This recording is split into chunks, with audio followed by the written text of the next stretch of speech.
ना आए और पीडीएफ को ध्यान से देख लिया करो, और फिर भी कोई बात समझ में नहीं आती है तो मेरे से पूछो, फिर बताएंगे। देखो बेटा, हम जो है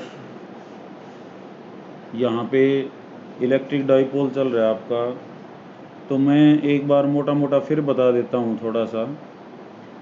देखो, हम इलेक्ट्रिक पहले जो है हम फोर्स निकालते हैं। फोर्स के लिए जो है क्या होता है, मान लेते हैं ये क्यू चार्ज है, इसके कारण हमने फोर्स भी निकालना है, हमने इलेक्ट्रिक फील्ड, क्योंकि ये बेसिक कंसेप्ट है, ये बार बार पूछेगा आपसे। अगर इसका हमें ज्ञान नहीं है तो फिर हमें कुछ नहीं आता।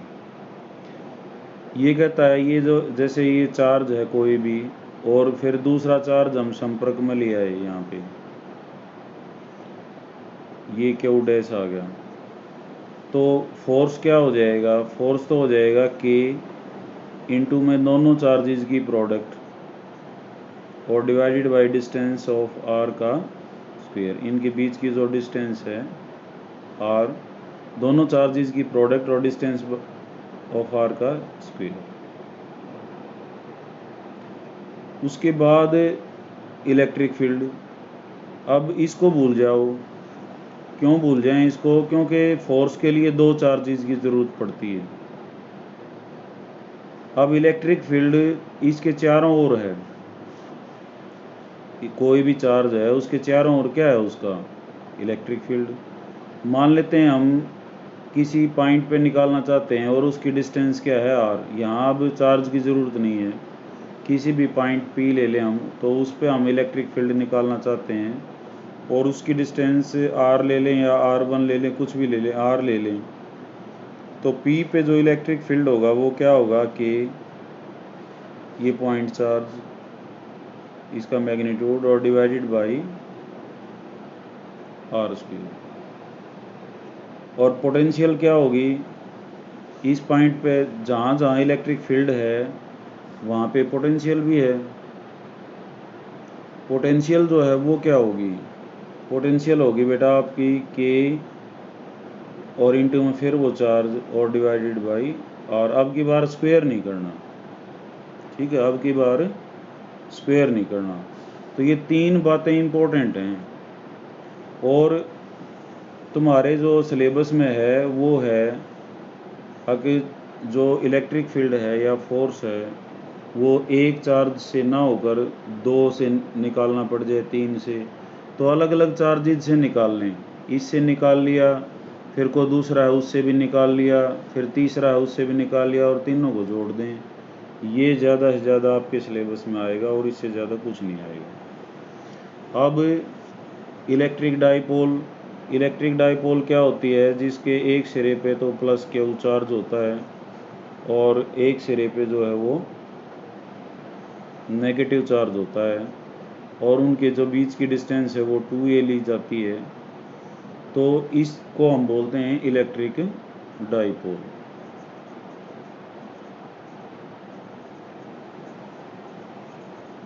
डाई का मतलब दो और जिसके पोल हैं।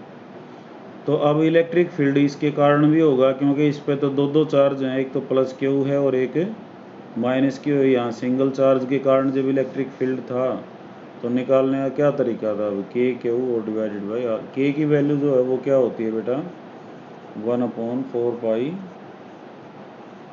Epsilon note. एप्सिलॉन नोट जो है ये परमिटिविटी ऑफ वैक्यूम होती है। अब जो इलेक्ट्रिक डाइपोल है आपका, उसके कारण भी इलेक्ट्रिक फील्ड है और चारों दिशाओं में है, लेकिन हम दो ही दिशाएं हमारे सिलेबस में दी गई हैं। एक तो दिशा डायरेक्शन कौन सी, जो इसके एक्सिस के हॉरिजेंटल डायरेक्शन, ये डायरेक्शन। ये कहता है इस लाइन पे कहीं भी निकालो, ये हम निकाल चुके हैं। हमने मान लेते हैं कोई पॉइंट पी लिया था यहाँ पे, और वो सेंटर से जो है डिस्टेंस आर पे था, सेंटर से जो डिस्टेंस है वो उसकी आर थी, तो इस चार्ज से क्या हो जाएगी, क्योंकि सेंटर से डिस्टेंस आर है तो ये डिस्टेंस क्या हो जाएगी ए बेटा, और ये भी क्या होगी ए, क्योंकि ये तो ठीक बीच में है।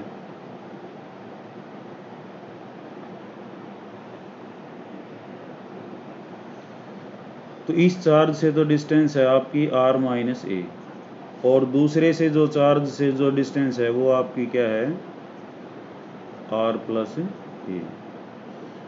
तो इस पे इलेक्ट्रिक फील्ड इस चार्ज के कारण भी है, इस पे इलेक्ट्रिक फील्ड इस चार्ज के कारण भी है। तो एक के कारण तो हमने ले लिया E प्लस क्यू लिख दिया, कुछ E1 भी लिख देते हैं। E1 जो है वो E प्लस क्यू के क्यू और डिस्टेंस का स्क्वायर r माइनस ए का स्क्वायर। E2 जो है वो किसके कारण है बेटा, माइनस नेगेटिव चार्ज के कारण। वो क्या होगा के क्यू, क्योंकि चार्जेस तो बराबर हैं दोनों, और divided by r plus a का स्क्वायर, क्योंकि इसकी डिस्टेंस वो r प्लस ए है। r तो यहीं तक है, ए और आगे है, तो क्या होगी r प्लस ए डिस्टेंस होगी, और इसकी डिस्टेंस क्या थी r माइनस ए।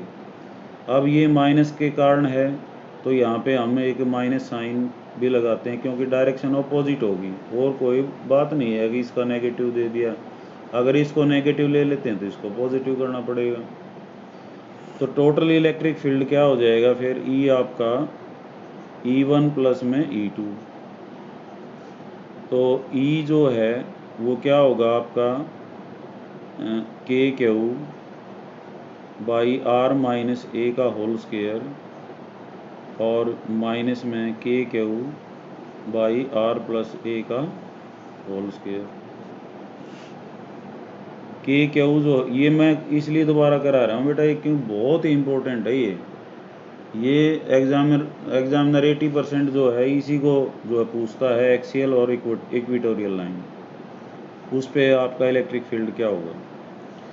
तो के क्यू जो है ये आपका बाहर आ जाएगा, और अंदर क्या बच जाएगा r माइनस ए का होल स्क्वायर और minus 1 by r plus a का होल स्क्वायर। यहाँ पे के क्यू जो है ये बाहर है आपका, इसको इधर मल्टीप्लाई कर देंगे, इसको इधर, तो क्या हो जाएगा r प्लस ए का square minus r minus a का होल स्क्वायर, और divided by r minus a का square into r plus a का स्क्वायर। ये आपका क्या आ जाएगा E के क्यू, और यहाँ पे बेटा ये r प्लस ए का square minus r minus a का स्क्वायर, एक फार्मूला होता है a प्लस बी का square minus a minus b का square is equal to 4ab। ये 10वीं में तक आता है, या इनका अलग अलग स्क्वायर करके खोल लो और काट लो तो 4ar आएगा। क्या आएगा 4ar, और नीचे आपका जो है दोनों पे स्क्वायर हो जाएगा r minus A into r plus a का होल स्क्वायर हो जाएगा।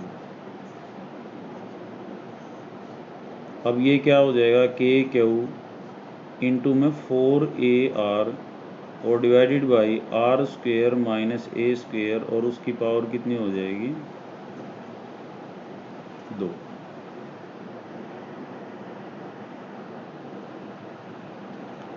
अब एक होता है डाइपोल मोमेंट।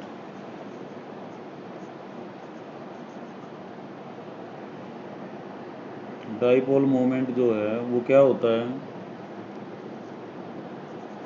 काजल बता बेटा क्या होता है, दिव्या, काजल,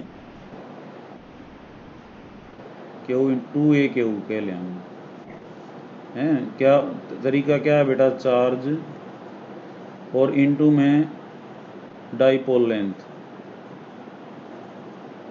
डाइपोल लेंथ आपकी क्या है,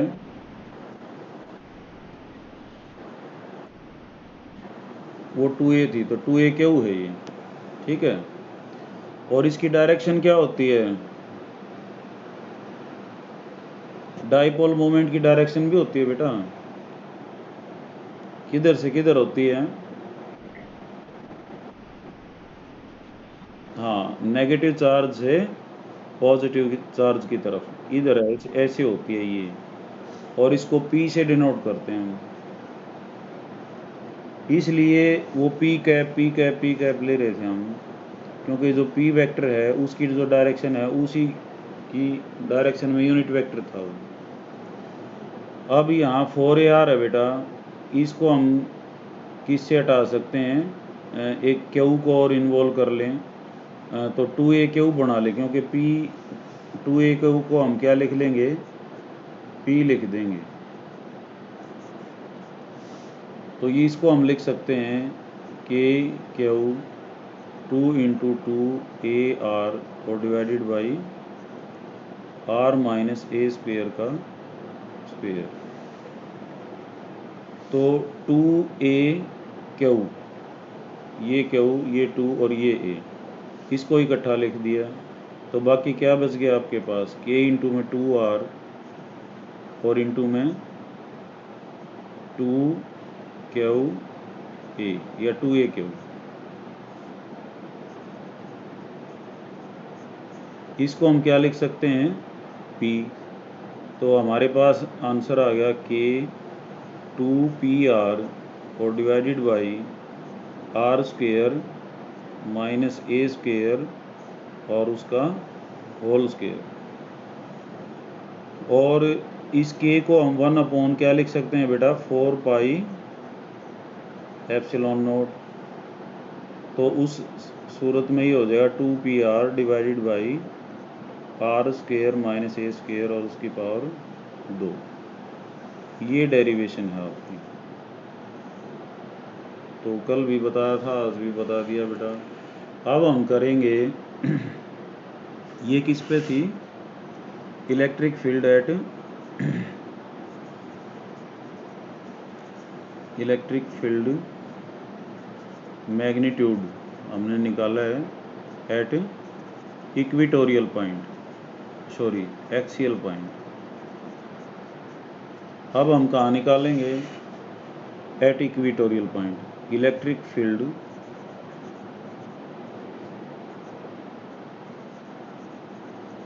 एट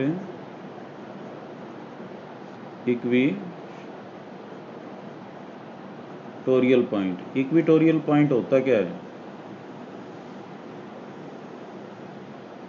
इक्वेटोरियल एक्सिस पे। अब इक्वेटोरियल एक्सिस क्या होता है, ये यहाँ पे तो आपका प्लस Q है बेटा, और यहाँ पे क्या है आपका माइनस Q।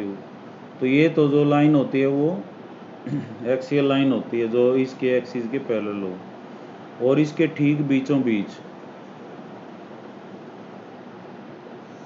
ये जो लाइन होती है, ये क्या होती है, इक्वेटोरियल लाइन। अब ठीक बीचों बीच है, तो ये डिस्टेंस कितनी बच गई A, और ये कितनी बच गई A, टोटल क्या है आपकी 2A। 2A हम इसलिए लेते हैं, यहाँ अगर L ले लेते हैं तो ये L/2 हो जाता। अच्छा एक बात और बता दूं मैं, एग्जामिनर ये कहेगा आगे, यहाँ पे आगे ऐसे इलेक्ट्रिक डाइपोल का मोमेंट निकालो जहाँ पे चार्जेस जो है वो +P और -Q और -P हो, और जो लेंथ उसकी L हो। तो क्या करोगे,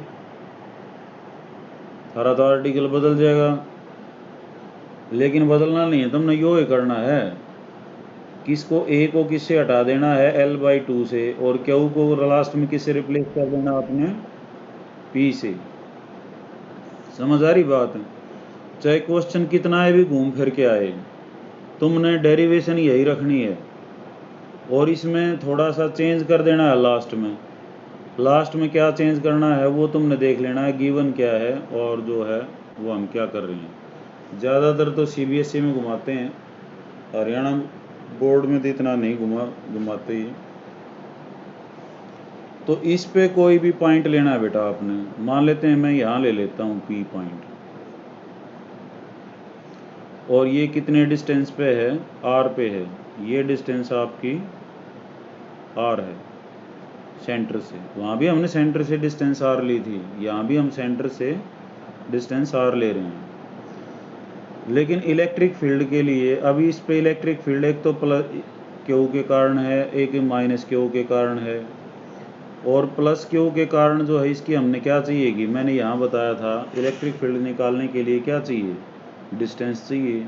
अब वो पॉइंट उससे चार्ज से कितनी दूर है, क्योंकि उसका स्क्वायर करना होगा, और एक चार्ज चाहिए और हमने कुछ ना चाहिए। तो यहाँ पे हमें ये डिस्टेंस चाहिए। अब ये ए है, ये आर है, ये आपका 90 डिग्री है, क्योंकि इक्वेटोरियल लाइन परपेंडिकुलर होती है एक्सिस के। तो पाइथागोरस थ्योरम हम लगाएंगे तो ये डिस्टेंस कितनी आ जाएगी, r square plus a square. और ऐसे ही इतनी डिस्टेंस ये हो जाएगी आपकी, क्या हो जाएगी, root of r square plus a square. Pythagoras theorem से, पाइथागोरस प्रमेय से क्या होता है, आधार का वर्ग और जमा में लंब का वर्ग बराबर है कर्ण का वर्ग, तो वर्गमूल हो जाएगा। तो यहाँ पे जो इलेक्ट्रिक फील्ड होंगे बेटा, इसका जो इलेक्ट्रिक फील्ड है प्लस क्यू वाले का, वो तो जाएगा इधर इस सीधी लाइन में, इधर जाएगा इस डायरेक्शन में। इसको हम E1 ले लेंगे, यहाँ पे कंजस्टेड सा होगा, मैं यहाँ लिख देता हूँ E1 वेक्टर, या E वेक्टर, E1 वेक्टर लिख दिया मैंने। इसका मैग्नीट्यूड बराबर होगा इसके, क्योंकि दोनों का चार्ज बराबर है, बट डायरेक्शन अलग होगी। इसकी डायरेक्शन तो होती है प्लस की, तो प्लस वाले से दूर, क्योंकि इलेक्ट्रिक फील्ड लाइंस में मैंने बताया था प्लस से क्या होती है, अवे होती हैं, और नेगेटिव में क्या होता है बेटा, वो उस चार्ज की तरफ होती है। तो ये आपका क्या आएगा, E2, और दोनों का मैग्नीट्यूड एक जैसा होगा। ये E2 वेक्टर है, ये E1 वेक्टर है। अब E1 वेक्टर का मैग्नीट्यूड क्या होगा बेटा, तरीका क्या है कि चार्ज कितना है क्या, वो डिस्टेंस कितनी थी, root of r square plus a square, और उसका क्या करना है आपने, स्क्वेयर। ये के मैं इसलिए लेता हूँ कि ताकि वो बार बार 1/4πε0 ना लिखना पड़े। ऐसे ही E2 का भी इतना ही होगा कि चार्ज कितना है क्या वो, और डिवाइडेड बाय डिस्टेंस कितनी है बेटा, इतनी ही है, r square plus a square, और उसका रूट, और उसका, क्योंकि डिस्टेंस का स्क्वेयर करना पड़ता है हमें। अब दोनों का मैग्नीट्यूड एक जैसा है, यानी कि E1 is equal to E2। बस फर्क किसका है, डायरेक्शन का है, यो इधर जा रहा है, यो इधर जा रहा है। तो हम इसको रिजोल्व करेंगे। रेजुलेशन क्या होता है, कोई भी बच्चा बता सकता है रेजुलेशन क्या होता है, मैं उसके बारे में थोड़ा अब समझाऊंगा। रेजुलेशन,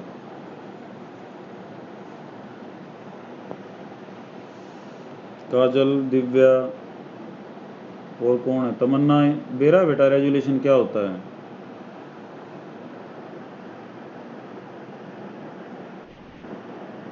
हैं? काजल, रेजुलेशन क्या होता है बेटा,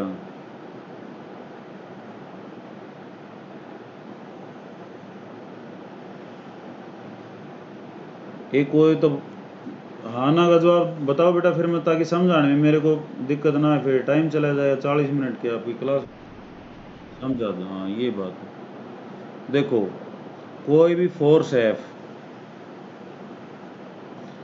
वो जिस भी डायरेक्शन में एंगल बनाता है, इस डायरेक्शन में थीटा एंगल बनाया, तो इसका इस डायरेक्शन में कंपोनेंट होता है AF cos थीटा, और एक ऐसी डायरेक्शन जो जिसमें F cos थीटा थी, ये डायरेक्शन x एक्सिस कह लें हम, तो इसके जो परपेंडिकुलर डायरेक्शन होती है उसमें क्या होता है, F साइन, तो ये F खत्म हो जाएगा, ये रिजोल्व हो गया। मान ली इस F के हमने दो हिस्से कर दिए, एक तो F cos थीटा और एक F sine theta. F cos theta तो कंपोनेंट जो है वो है जो एंगल थीटा बना रहा था ये, और F साइन थीटा वो डायरेक्शन है, उस डायरेक्शन में काम कर रहा है ये, जहाँ पे जो पहली वाली जो डायरेक्शन थी उसके परपेंडिकुलर होती है 90 डिग्री पे, यानी कि ये तो एक्स एक्सिस में है, तो ये किस में हो जाएगा, वाई एक्सिस में। इस टेक्निक का इस्तेमाल हायर मैथमेटिक्स में पढ़ोगे, हायर फिजिक्स में पढ़ोगे। नंबर ऑफ फोर्सेस हैं, जैसे मान लेते हैं एक यो इधर लाग रहा है, एक इधर लाग रहा है, एक इधर लाग रहा है, एक इधर लाग रहा है, तो इनका रिजल्टेंट कैसे निकालेंगे। तुम्हें तो 11वीं में दो यहाँ का बताया था पी क्यू का। अगर पी ये है और क्यू ये है और इनका बीच का एंगल थीटा है, तो इनका रिजल्टेंट आर जो है वो क्या होता है, r is equal to root of p square plus q square plus 2p q cos theta होता है। यही बताया था ना, ये +1 में बताया जाता है। ये तो दो हों जब है, और 3 4 हो जाए जब। ये p है, ये f1 ले लें, ये f2 ले लें, ये f3 ले लें, ये f4 ले लें, 4 5 हो जब रिजल्टेंट कैसे निकलेगा। तो उसका तरीका होता है बेटा, एक डायरेक्शन में हमने एक डायरेक्शन को x एक्सिस ले लिया, इस f1 को रिजोल्व कर लिया, इसकी डायरेक्शन में इसका कंपोनेंट हो गया f cos थीटा 1, मान लेते हैं ये थीटा 1 एंगल बनाता है। तो दूसरे का क्या हो जाएगा, f2, इसने थीटा 2 एंगल बनाया तो f2 cos थीटा 2। सारे के कंपोनेंट्स अलोंग x एक्सिस और सारे के कंपोनेंट्स अलोंग y एक्सिस निकाल लिए, तो फोर्सेज तो ख़त्म हो जाएंगे। अब टोटल फोर्स क्या रह गया, अलोंग x एक्सिस और अलोंग y एक्सिस। और दो परपेंडिकुलर फोर्सेस का जो रिजल्टेंट होता है वो क्या होता है, जैसे कि हम कोऑर्डिनेट ज्योमेट्री में पढ़ते आए हैं, अगर ये x है ये y है, तो इनका जो रिजल्टेंट है वो क्या होता है बेटा, x square plus y square और उसका रूट, ये r होता है उसका। तो यहाँ पे रिजल्टेंट क्या आ जाएगा, इसका स्क्वेयर और इसका स्क्वेयर और उसका रूट। तो यहाँ पे इतनी बड़ी कहानी नहीं है, यहाँ तो एक छोटी सी बात है कि एक कोई भी फोर्स है अगर वो किसी डायरेक्शन में थीटा एंगल बनाता है, तो उस फोर्स का हिस्सा उस डायरेक्शन में क्या होगा, एफ कोस थीटा। और एक ऐसी डायरेक्शन जो इस डायरेक्शन के परपेंडिकुलर हो, तो उसमें क्या हो जाएगा, एफ साइन थीटा। ट्रिग्नोमेट्री से प्रूव कर सकते हैं हम इसको, तो ज़्यादा टाइम वेस्ट नहीं करेंगे हम, इतनी बात याद रखनी जो हमारे काम आओगी। तो ये ख़त्म हो गया। तो ये फोर्स जो है अब दो फोर्सों के बराबर है, एक तो ये एफ कोस थीटा के और एक एफ साइन थीटा की। अब ऐसे ये यहाँ पे है, ये थीटा एंगल अगर मैं ले लेता हूँ, तो ये एंगल क्या होगा बेटा, कॉरस्पॉन्डिंग एंगल हो गया, ये भी क्या हो गया, थीटा हो गया। तो इस E1 का इधर जो कंपोनेंट है वो क्या हो गया, E1 cos थीटा, और ऊपर की तरफ क्या हो जाएगा, E1 साइन थीटा। समझ आ रही है बात। और देखो इसने जो एंगल है, जो ये तुम्हारा E2 है, ये भी एंगल थीटा आपका, तो ये भी एंगल क्या होगा, थीटा। तो इधर क्या बनाया इसने, E2 cos थीटा, और नीचे की तरफ जाएगा इसका, क्योंकि अब ये नीचे की तरफ जा रहा है ना, तो ये क्या आ जाएगा, E2 साइन थीटा। अब ये तो देखो इक्वल फोर्सेस, एक फोर्स F इधर लग रहा है और एक फोर्स F इधर लग रहा है अपोजिट डायरेक्शन में, तो ये एक दूसरे को कैंसिल आउट कर देते हैं, इनका रिजल्टेंट क्या होता है, 0।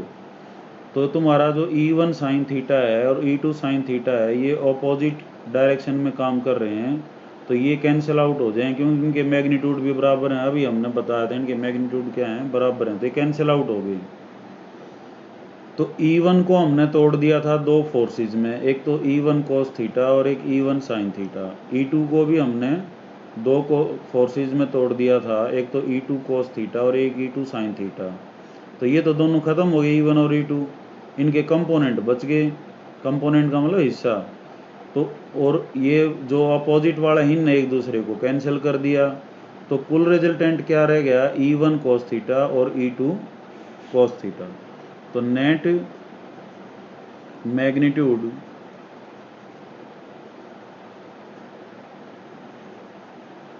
Of electric field. अच्छा, फिजिक्स में और मैथ्स में घनी रामायण लिखने की जरूरत ना है, ये फिगर ही सब कुछ बता रही है। कदे तुम लिखने लग जाओ ये वो है ये वो है, ये लिखने में टाइम चला जाएगा। Net magnitude of electric field from the diagram.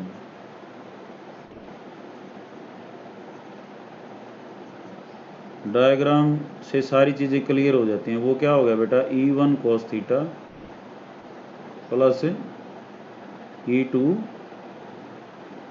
cos theta.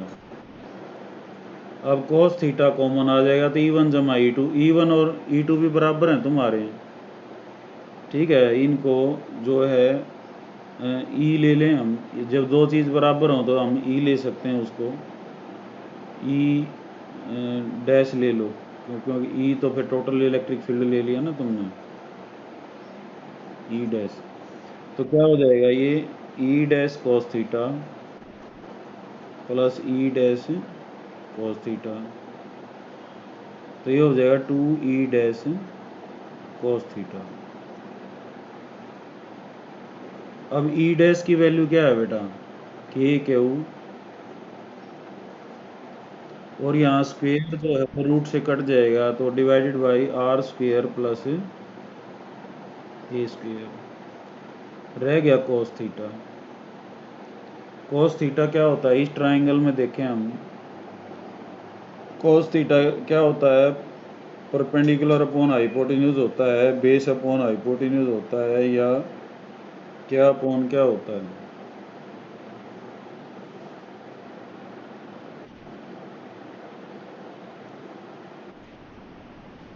बेटा,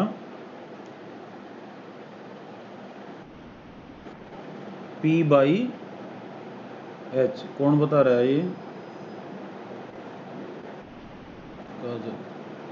देखो बेटा ये परपेंडिकुलर है, ये बेस है, ये हाइपोटेन्यूज है, तो यहाँ पे जो साइन थीटा होता है वो होता है p by h, cos theta क्या होता है बी बाई एच, और टेन थीटा क्या होता है पी बाई बी,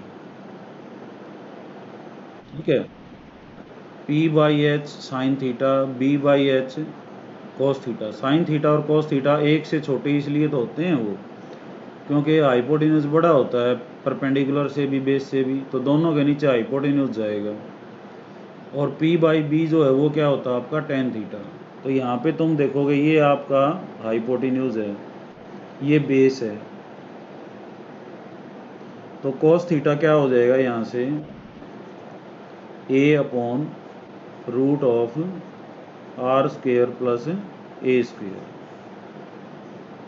तो यहाँ वैल्यू रख देंगे 2k Q r square plus a square, और गुणा में a by root of r square plus a. तो ई क्या आ गया बेटा, ये उसी 2a क्यू को हम अलग कर लेंगे, 2a क्यू, क्योंकि हमने इसको p लिखना होता है। और नीचे देखो रूट 2 और 2, ये क्या होता है बेटा 2 की पावर 3/2, पढ़ा होगा ना ये तो खूब, इसलिए लिख दिया है मैंने, ताकि क्योंकि बार बार आया है ये 10वीं तक के मैथ में। 2 इंटू रूट 2 क्या होता है ये, क्यों होता है ये 2 की पावर 1 गुणा 2 की पावर 1/2, और 1 जमा 1/2 क्या हो जाएगा 1.5, यानी कि 3/2। तो r square plus a square की पावर कितनी हो जाएगी यहाँ पे 3/2, r square plus a square और उसकी पावर 3/2। तो ये हमारे पास हो जाएगा के p divided by r square plus a square और उसकी पावर 3/2। अब एक इम्पोर्टेंट डिस्कशन हो गया, मैं इसको पहले उस डिस्कशन से पहले फिर समझा देता हूँ एक बार। हमने क्या निकालना था, electric field at equatorial point. Equatorial line ये होती है, इसके ऊपर एक पॉइंट हमने डिस्टेंस आर ले लिया फ्रॉम द सेंटर, ये आपका सेंटर है सी, ये ए है, ये बी है, और ये आप डी ले लो, यहाँ ये पॉइंट यहाँ पे लिख भी दो, in triangle A C D, ठीक है। तो ये पॉइंट भी हमने आर डिस्टेंस पे ले लिया, इस पॉइंट पे बेटा दो इलेक्ट्रिक फील्ड थे, एक तो E1 और एक E2। E1 किसके कारण, प्लस क्यू के कारण, और E2 किसके कारण था, माइनस क्यू के कारण। ये इधर गया और ये इधर गया। अब ये जो इधर गया इसको हमने रिजोल्व कर लिया, क्योंकि ये भी थीटा एंगल बना रहा था, ये संगत कोण है, कॉरस्पॉन्डिंग एंगल पैरेलल लाइन के। तो इधर आ गया E1 cos थीटा और इधर आ गया E1 sin थीटा। ऐसे E2 को रिजोल्व कर लिया, इधर आ गया E2 cos थीटा, इधर कितना आ गया E2 sin थीटा। E1 और E2 का मैग्नीट्यूड सेम है, जो कि E डैश के बराबर है, ये कैंसिल आउट कर जाते हैं। और यहाँ पे जो रिजल्टेंट है वो क्या आ जाएगा, E1 cos थीटा प्लस में E1 cos theta, E1 cos theta plus E2 cos theta. E1 को E डैश, E2 को भी E डैश, तो 2 E dash cos theta. E dash की वैल्यू रख दी, cos थीटा की वैल्यू रख दी, तो हमारे पास रिजल्ट आ गया ये। और ये दुगुना है किसका, ये इक्वेटोरियल पे, और ये एक्सियल तो आपका ये था, ये ई एक्सियल था। तो आपका ई एक्सियल तो था क्या बेटा, यहाँ पे आया है ये आर डिस्टेंस जो है वो और थी हमारे पास के पी, और डिवाइडेड बाई ये a upon r square plus a square, और एक आर, और जो आर का जो है यहाँ पे और रह गया है इसके इसमें।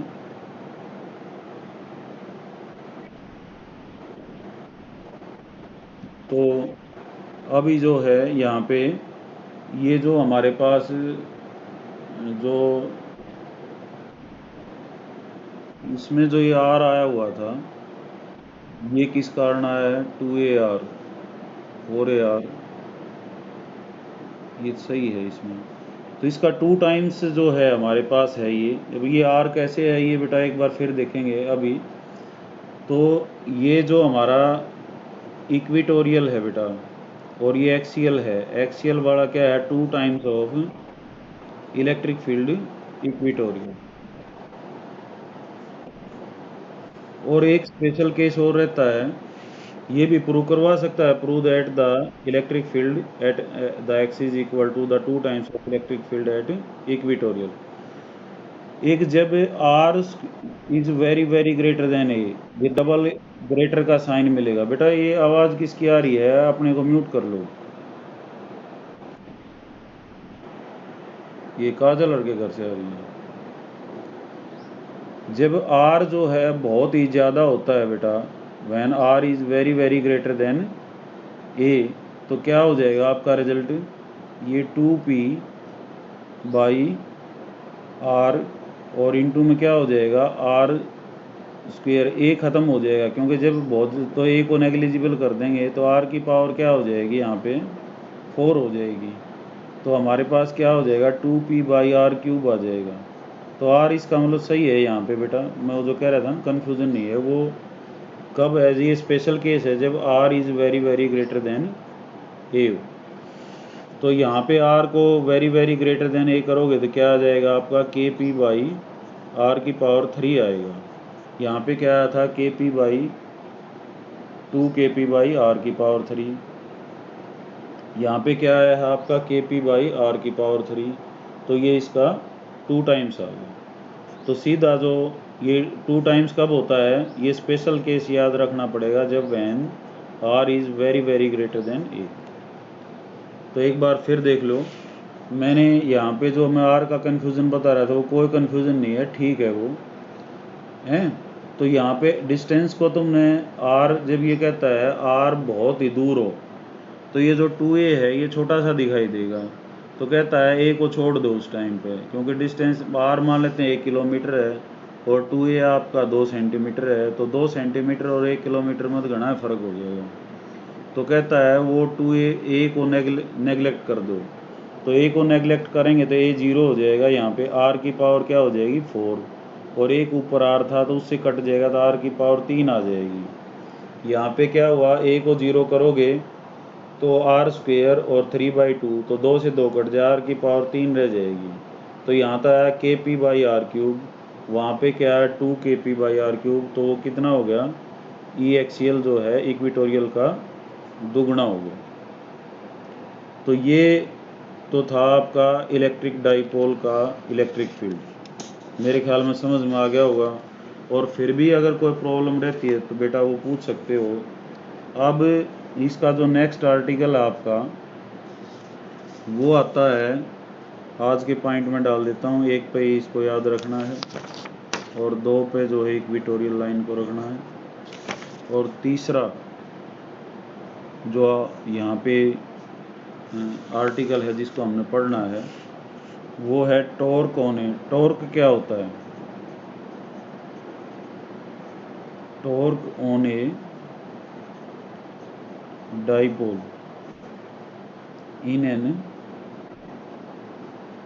in a uniform electric field।